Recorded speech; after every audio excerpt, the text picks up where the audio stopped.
అలానే మన యువనేత వర్కింగ్ ప్రెసిడెంట్ అయినటువంటి జాతీయ వర్కింగ్ ప్రెసిడెంట్ ఐటీ మరియు విద్యాశాఖ మంత్రివర్యులు సార్, నేను కూడా ఎడ్యుకేషన్ బ్యాక్గ్రౌండ్ నుంచి వచ్చాను. విద్యాశాఖ అంటేనే షేపింగ్ ఫ్యూచర్ జనరేషన్స్. అలాంటి మహోన్నతమైన శాఖకి మీరు మంత్రిగా ఉన్నారు. మన నారా లోకేష్ గారికి ముఖ్యంగా రాష్ట్ర భవిత కోసం ప్రాణాలు సైతం పణంగా పెట్టి పోరాడిన మన తెలుగుదేశం పార్టీ కుటుంబ సభ్యులు అందరికీ కూడా నా హృదయపూర్వక నమస్కారాలు. ఈరోజు ఈ మహానాడు వేదిక సాక్షిగా మన పార్టీ అధిష్టానం తీసుకున్నటువంటి ఒక గొప్ప చారిత్రాత్మకమైనటువంటి నిర్ణయం స్త్రీ శక్తి టీం. అవును, తెలుగుదేశం పార్టీ అంటేనే మహిళలకు అండగా నిలిచే పార్టీ.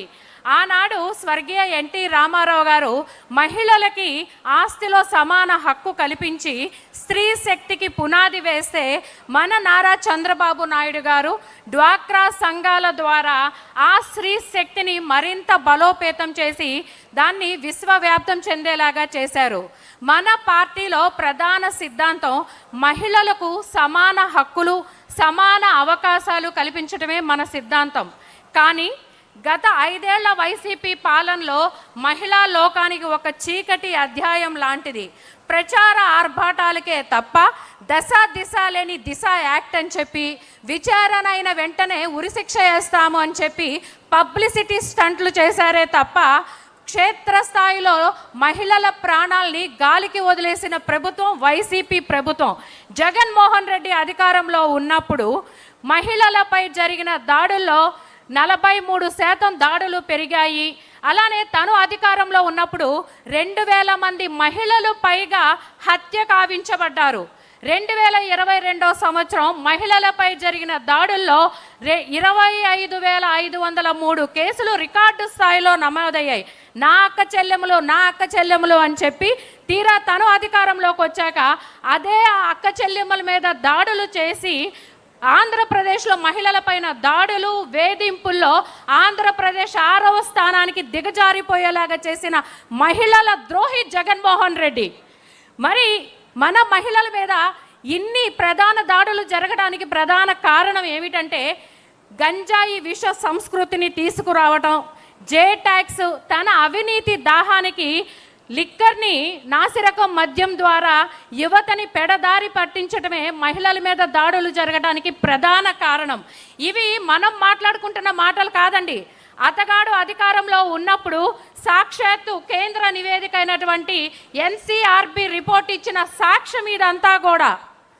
తను అధికారంలో ఉన్నప్పుడు 2019 ఎలక్షన్ల ముందు ఏం మాట్లాడాడండి?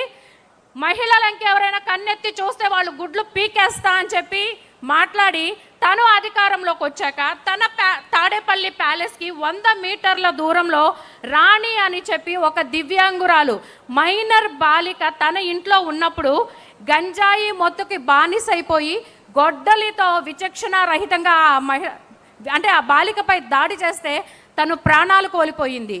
దేశమంతా కూడా మరి స్వాతంత్ర దినోత్సవ వేడుకలు జరుపుకుంటుంటే పక్కనే మన గుంటూరులో విచక్షణారహితంగా నడి రోడ్డు మీద రమ్య అనే విద్యార్థిని కత్తితో పొడిచి ప్రాణాలు కోల్పోయేలాగా చేశాడు. తన సొంత నియోజకవర్గం అండి. నేను మహిళల పక్షపాతిని, నేను దళితుల మంత్రిని అని చెప్పుకునే జగన్మోహన్ రెడ్డి తన సొంత నియోజకవర్గంలో పులివెందుల్లో నాగమ్మ అని ఒక మహిళ మీద, దళిత మహిళ మీద సామూహిక అత్యాచారం చేసి హత్య చేస్తే బాధిత కుటుంబానికి న్యాయం జరిపించకపోగా అప్పుడు మన పార్టీ తరపున రాష్ట్ర మహిళా అధ్యక్షురాలుగా ఉన్నటువంటి గౌరవనీయులు మన వంగల్పూడి అనిత గారు బాధిత కుటుంబాన్ని పరామర్శకని వెళ్తే ఒక దళిత మహిళ మీద ఎస్సీ ఎస్టీ అట్రాసిటీ కేసు పెట్టిన తుగ్లక్ పరిపాలకుడు ఎవరైనా ఉన్నాడంటే జగన్మోహన్ రెడ్డి. నేను అధికారంలోకి వస్తే సంపూర్ణ మద్యపాన నిషేధం చేస్తానని చెప్పి తన అవినీతి దాహం కోసం నాసిరకం మద్యాన్ని తీసుకువచ్చి 30,000 మంది మరణాలకి కారుకునైన దుర్మార్గుడు జగన్మోహన్ రెడ్డి. అమరావతి మహిళలపైన 1600 తప్పుడు కేసులు, 1600 మంది మహిళలపైన తప్పుడు కేసులు బనాయించాడు. 2024వ సంవత్సరం శ్రీరాముడికి పట్టాభిషేకం జరిగింది. ప్రజా ప్రభుత్వాన్ని మనం నిర్మించుకున్నాము. తెలుగుదేశం పార్టీ అంటేనే మహిళల భద్రతకి ఎప్పుడూ కూడా వెనకడుగు వేయని పార్టీ. కాబట్టే చంద్రబాబు నాయుడు గారు అధికారంలోకి వచ్చాక రాష్ట్రంలో క్రైమ్ రేట్లు 6% తగ్గినాయి అని చెప్పి అసెంబ్లీ సాక్షిగా మన గౌరవ హోంమంత్రి వర్యులు వంగల్పూడి అనిత గారు మనందరికీ ఆ విషయాన్ని తెలియచేశారు. మహిళల భద్రతలో ఎన్నో విప్లవాత్మకమైనటువంటి మార్పులు తీసుకొచ్చారు. శక్తి యాప్ అడ్వాన్స్డ్ టెక్నాలజీతో లైవ్ ట్రాకింగే కాకుండా రూట్ చేంజ్ అలర్ట్ తీసుకురావటం, రాష్ట్ర వ్యాప్తంగా 900 డేంజర్ స్పాట్స్ని ఐడెంటిఫై చేసి సీసీ ఫుటేజ్ నికాలతో డ్రోన్ కెమెరా పర్యవేక్షణ జరిపిస్తున్నారు. అలానే ఉమెన్ అండ్ చైల్డ్ సేఫ్టీ వింగ్ని ఏర్పాటు చేశారు. పోక్స్కో మరియు మహిళలపైన జరిగిన దాడుల్లో పగడ్బందీ అయినటువంటి ఛార్జ్ షీట్ని వేసి నిందితులకి త్వరగా శిక్ష పడేలాగా అమలు చేస్తున్నారు. మహిళలకి రక్షణ కేవలం పోలీస్ స్టేషన్లోనే కాదు, సామాజిక ఆర్థిక భద్రత కూడా కల్పించాలని నమ్మే ప్రభుత్వం మన ప్రభుత్వం. కాబట్టే ఆ రోజున నేను మీ అందరికీ అంటే ఈ సభాముఖంగా నేను తెలియజేసుకుంటుంది, గతంలో రాక్షస పాలన మనం చూసాం వైసీపీ ప్రభుత్వంలో.